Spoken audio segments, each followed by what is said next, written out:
So in this part of the basement, we have the tool corner.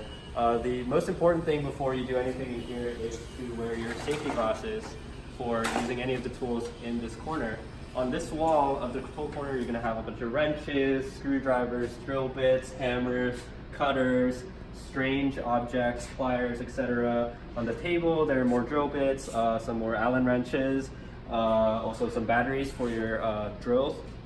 And there's also drill press down here. You can just use this to drill through things, whatever you want.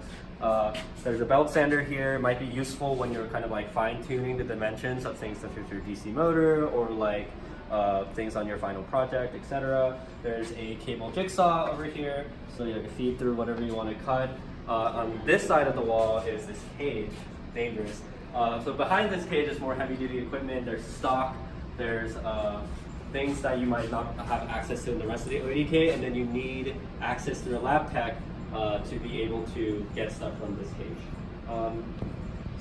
Other things you might find more important when it comes to making your projects is perhaps like these clamps. So like these clamps come really in handy when you're trying to like build things and like keep things still, or you're trying to load things, when you're trying to kind of build things up. It becomes really useful, and might probably more useful for your final project than anything else that you do in the class.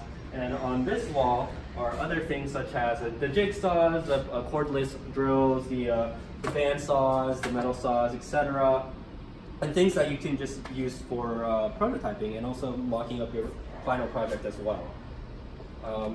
Be sure to read the labels on these, because some of these saws like might not be acceptable for certain materials like metal versus wood or foam, etc.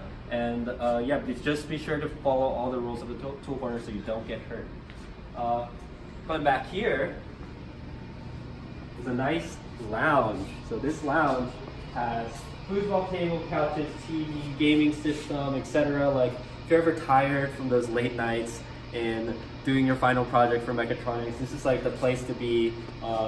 That big horse thing, it was like previous senior design thing. Like you can take a look at it. Actually pretty interesting, might be kind of useful and insightful for your mechatronics final projects, because it has like, it's like a Stewart platform with DC motors, and maybe you can look at their electronics and see how they did it.